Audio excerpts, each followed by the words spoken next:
Nous vous avons conviés ici pour faire deux communications d'une haute importance.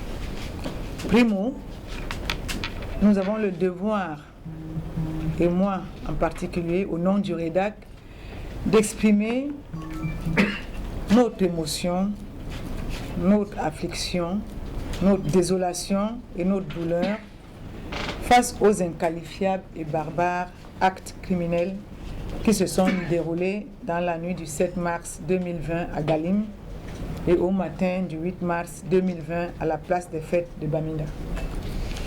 À Galim, comme vous le savez, dans le département des Bamboutos, région de l'Ouest, une vingtaine d'hommes présentés comme des séparatistes lourdement armés ont rallié la ville à bord de motocyclettes. Irruption malheureuse aux dégâts très lourds. Cet assaut qui ciblait la brigade de gendarmerie et le commissariat de sécurité publique de Galim a coûté la vie à 9 personnes, dont 2 gendarmettes, âgés de 22 ans et recrutés en 2017, les nommés Nange Maeva et Boumla et Medda. Toutes les deux ont hélas succombé à de graves blessures, ainsi que 2 policiers, l'inspecteur de police de 2e grade, Sangou, et le gardien de la paix, Djeka. Les 4 autres victimes sont des civils dont l'un dénommé Serpugo était en garde à vue dans une cellule de la place. À Bamenda, le lendemain, en pleine place des fêtes, pendant que le gouverneur de la région du Nord-Ouest lisait le discours en prélude du défilé organisé dans le cadre de la Journée internationale des droits de la femme, un engin explosif a éclaté en face de la tribune officielle. Cette attaque a fait plusieurs blessés graves.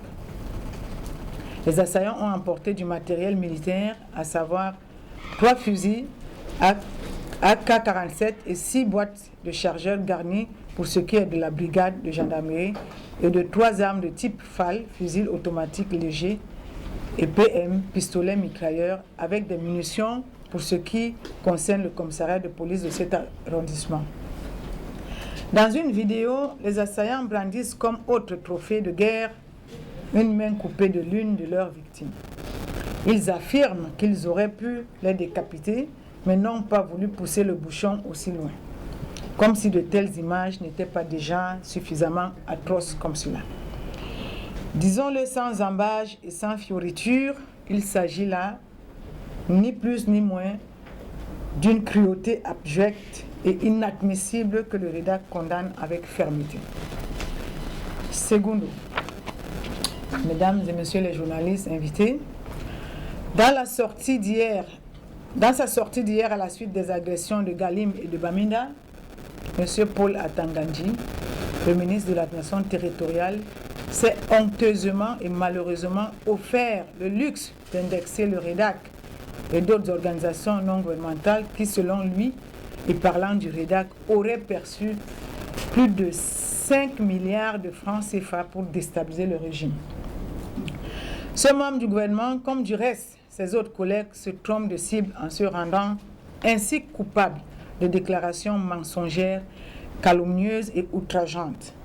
D'ailleurs, le REDAC, plus serein et plus que jamais droit dans ses bottes, n'a rien à craindre. M. Paul Atangandji ne doit pas oublier qu'il est injusticiable comme du reste, nous tous, et que le REDAC se réserve le droit de le traîner en justice en temps opportun pour apporter les preuves de ses calomnies. Le REDAC ne pêche pas en eau trouble. Il fait tout dans la transparence. Nous avons un siège connu de tous, y compris des agents de M. Paul Atangandji. Nous avons des comptes bancaires dont les mouvements de fonds sont vérifiables et vérifiés à tout moment par les services compétents. Au lieu que M. le ministre de l'administration territoriale brasse du vent, il devrait plutôt s'évertuer à confondre ses ennemis avec des faits probants et irréfutables afin que nul n'en ignore. Alors qu'il n'est même pas notre ministre de tutelle, M. Atangandji sait pertinemment qu'il a reçu du REDAC le rapport d'activité sur les droits humains et les droits des défenseurs 2015-2017. Le rapport sur la documentation des cas de violation des droits humains avant, pendant et après l'élection présidentielle du 7 octobre 2018. Les travaux du 10e anniversaire du REDAC ainsi que les recommandations. Il n'a jamais daigné accuser réception. Nous disons avec force qu'il n'est pas de notre rôle d'arrêter cette guerre qui s'avère dévastatrice.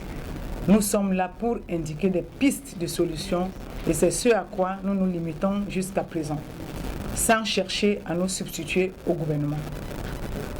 Comme nous l'avons dit le 18 février 2020, ici dans cette salle, lors des massacres de Gambour, vous étiez là, le REDAC rappelle que les colmatages opérés jusqu'à présent n'apportent rien ou pas grand-chose qui pourrait permettre d'être optimiste pour la résolution des problèmes de notre pays. Plus les jours passent, plus le pays s'enfonce dans une violence horrible, le respect des droits élémentaires tels que le droit à un procès équitable, les atteintes aux libertés d'association, de manifestation, d'opinion, d'expression sont bafouées sans vergogne. En rappelant ceci dans notre propos, nous interpellons, comme nous l'avons toujours dit, le président Paul Biya, que l'unique voie du succès aujourd'hui est de faire preuve de leadership en déclarant solennellement et sans délai un cessez-le-feu dans les régions du nord-ouest et du sud-ouest, en libérant purement et simplement Ayoub Tabé, ses compagnons et les 1500 autres qui croupissent encore dans les geôles pour les négociations saines et véritables, inclusives quant aux revendications des populations du nord-ouest et sud-ouest du Cameroun, appelant à la mise en place d'une commission mixte, société civile, Commission nationale des droits de l'homme, pour des enquêtes indépendantes et impartiales sous l'accompagnement des médiateurs régionaux et internationaux sur les crimes graves des droits humains depuis le 1er octobre 2017. Enfin, le REDAC en appelle à toutes les forces vives de se mettre ensemble pour exiger le plus rapidement possible la mise en place de la commission Vérité, Justice et Réconciliation afin d'éviter au Cameroun une guerre civile généralisée et pour une réconciliation véritable et durable entre filles et fils du Cameroun. Je vous remercie une fois de plus pour votre aimable attention. Merci bien, Madame la Directrice. Le REDAC va avec les autres organisations de la société civile parce que effectivement il a cité le REDAC, mais il a dit et autres. Donc cela veut dire que le REDAC est effectivement devant, mais il y a autres. Donc rapidement, nous avons une séance de travail. Nous allons ester en justice parce que nous trouvons que ce sont des propos mensongers et non seulement ils sont mensongers, mais c'est très grave. Donc c'est la première chose que nous allons faire. Nous savons, nous l'avons dit ici, qu'il doit être injusticiable comme nous tous. Mais nous savons que nous aurons affaire, n'est-ce pas, à un bloc, une justice qui est aux ordres. Mais nous sommes quand même amenés à faire ce que nous devons faire parce que nous estimons qu'il faut le faire parce que c'est très grave ce qu'il a fait. Ça, c'est la première chose. La deuxième chose, nous prenons tous à témoin, les journalistes. Vous êtes ici pratiquement tous les jours. La communauté nationale, la communauté internationale. Que si le gouvernement laisse un ministre comme Atangandji faire ce genre de déclaration sans que les ministres de tutelle, qui sont le ministre de notre tutelle, ministre des Affaires étrangères, ministre des Relations étrangères, le ministre de la Justice et même le Premier ministre, sans qu'il ne recadre M. Atangandji, nous considérons que c'est tout le gouvernement qui a décidé de le recul, n'est-ce pas, de liberté d'association et de la presse, d'expression dans notre pays. Et nous serons bien obligés, parce que le Cameroun a, n'est-ce pas, ratifié des conventions au niveau africain et au niveau international. Nous serons bien obligés d'amener le dossier, ce dossier-là qui est clair devant ces instances-là. Mais nous espérons que depuis hier, tout le monde est dans les mois et que le gouvernement camerounais va au moins faire la même chose en demandant à Atangandji de revenir dire qu'il s'est trompé. Nous l'espérons vraiment. Et nous pensons que ce sera la meilleure façon pour le gouvernement de s'en sortir sur ce que M. Atangandji a fait hier. Maintenant, à propos de... nous avons été... Le REDAC a été prise comme une des organisations qui déstabilise. Alors, il a utilisé clairement la démarche de complot contre le pays. il y a des moments où on se pose la question, nous qui travaillons au quotidien, qui est-ce qui déstabilise le pays?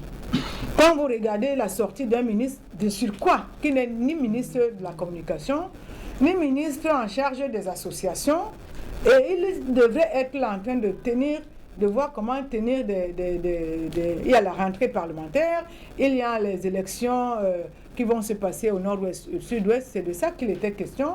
Sa sortie veut simplement démontrer que les déstabilisateurs de ce pays sont ailleurs. Et nous, là encore, nous avons tout le temps dit que ceux qui veulent que le Cameroun rentre dans le chaos sont connus. Et les masques tombent un à un. Je pense que vous archivez. Nous, on archive, on documente.